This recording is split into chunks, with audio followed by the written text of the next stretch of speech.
રાધે રાધે. રાધે કૃપા ગૌશિવાધામમાં આપ સૌનું સ્વાગત છે. આપ સૌને રાધે રાધે.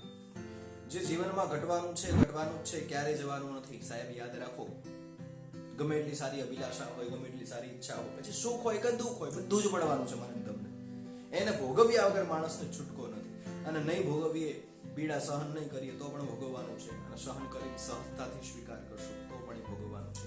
માટે જીવનની અંદર જે પણ કંઈ મળે ને સાહેબ, તમે સ્વીકાર કરો. સ્વીકાર કરીશું તો એ સહન કરવામાં, એ વેઠવાની અંદર તકલીફ નહીં પડે, એ વેઠવામાં દુઃખ નહીં લાગે. વ્યાસજી પાસે જન્મેજય બેઠા હતા. પરીક્ષિતના પુત્ર છે જન્મેજય. વ્યાસજી પાસે બેઠા હતા.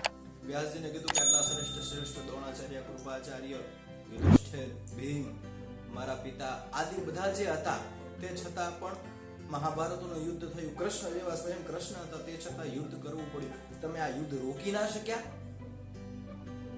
વાત સાચી છે તારી, પણ જે થવાનું છે એ થવાનું જ છે. એમાં કોઈ બદલાવ આવવાનો નથી. અને આ તો અનાદિથી આ ઘટના બનવાની લખેલી હતી. તો પછી એને કોણ ટાળી શકે? એનાથી કોણ બચાવી શકે? અને ત્યારે જન્મેજયે કહ્યું કે વ્યાસજી, કદાચ એ સમયની અંદર જો હું હોત ને તો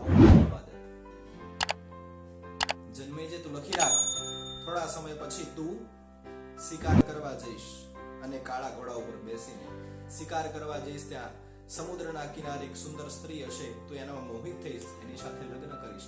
અને લગ્ન કર્યા પછી એક યજ્ઞ કરીશ. એ યજ્ઞની અંદર બ્રાહ્મણ કોઈ ક્રિયા દ્વારા હાસ્ય કરશે, અને હાસ્યમાં તું પોતાની પત્નીના કહેવાથી, એ સ્ત્રીના કહેવાથી એ બ્રાહ્મણોની હત્યા કરીશ. અને બ્રાહ્મણોની હત્યા કર્યા પછી તું તારા શરીરની અંદર કોઢ નીકળશે, અને કોઢના દ્વારા જ તારું મૃત્યુનું કારણ બનશે.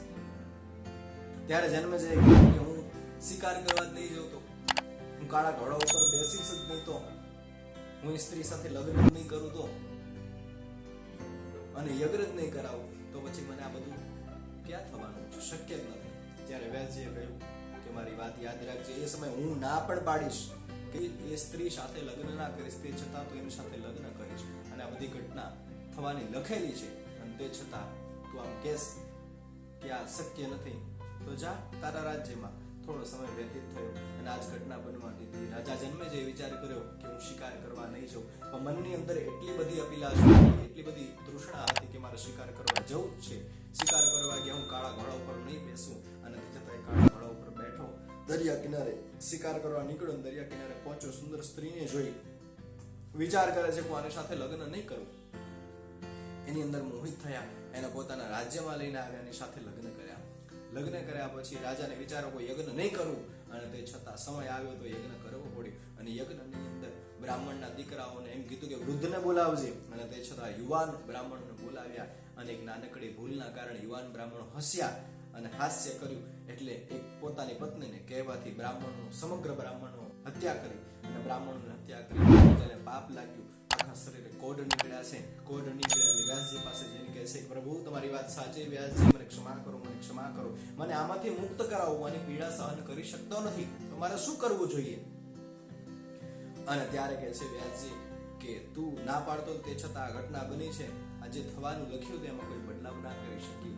પણ હા, તારી માટે એક જ ઉપાય છે કે હું મહાભારતની કથા ગાઉં, તો આખી કથા શ્રદ્ધાપૂર્વક અને પ્રેમપૂર્વક, વિશ્વાસપૂર્વક, નિષ્ઠાથી સાંભળીશ તો ચોક્કસ તારા શરીરના બધા ગુણ મટી જશે અને તું શ્રેષ્ઠ બની જઈશ.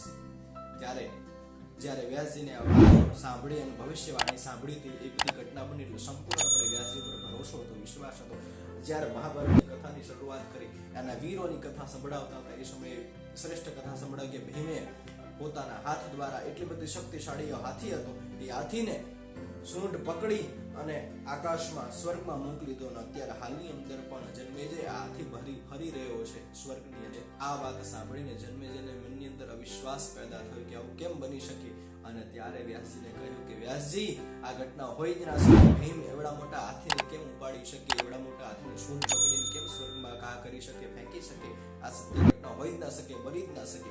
અને ત્યારે વ્યાસજી પહેલા પણ સૂચના આપેલી હતી કે જો તારી અંદર સંશય આવશે, તારી અંદર ભ્રમ આવશે, વિચાર બદલાશે, તારો અવિશ્વાસ પેદા થશે, તો ચોક્કસ ત્યાંથી હું મહાભારતની કથા મૂકી દઈશ અને તારા રોગને હું મટાડી નહીં શકું. અને ત્યારે વ્યાસજીએ કહ્યું કે જન્મેજય, તે આની અંદર અવિશ્વાસ દાખલ કર્યો છે, અવિશ્વાસ પેદા કર્યો છે, માટે આગળની કથા હવે તને નહીં સંભળાવું.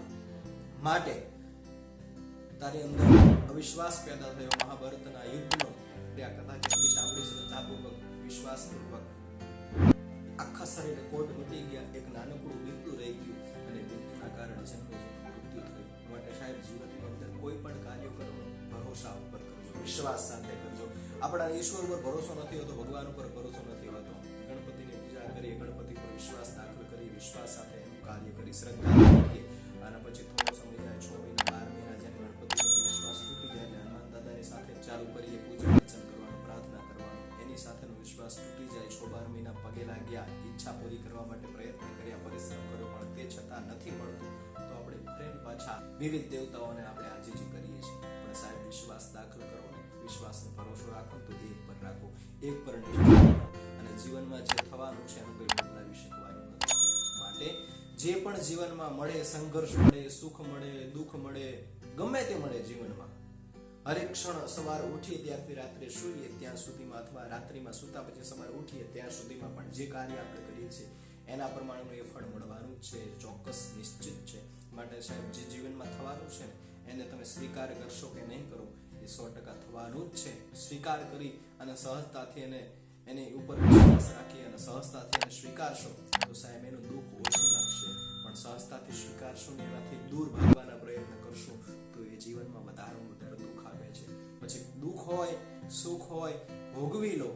દુઃખ હોય તો પણ ભોગવી લો, સુખ હોય તો પણ એ ભોગવવા માટે જ છે. માટે જીવનની અંદર જે પણ કરીએ એ વિશ્વાસ સાથે કરીએ. સાહેબ આપને આ કથા કેવી લાગી આપ જરૂરથી મને જણાવજો. રાધે કૃપા ગૌ સેવા ધામ. આપ આ ચેનલ સબસ્ક્રાઇબ ના કરતો મારી ચેનલ સબસ્ક્રાઇબ કરજો, લાઈક કરજો, શેર કરજો અને કોમેન્ટ કરજો આપને કથા કેવી લાગી. આપ સૌને રાધે રાધે.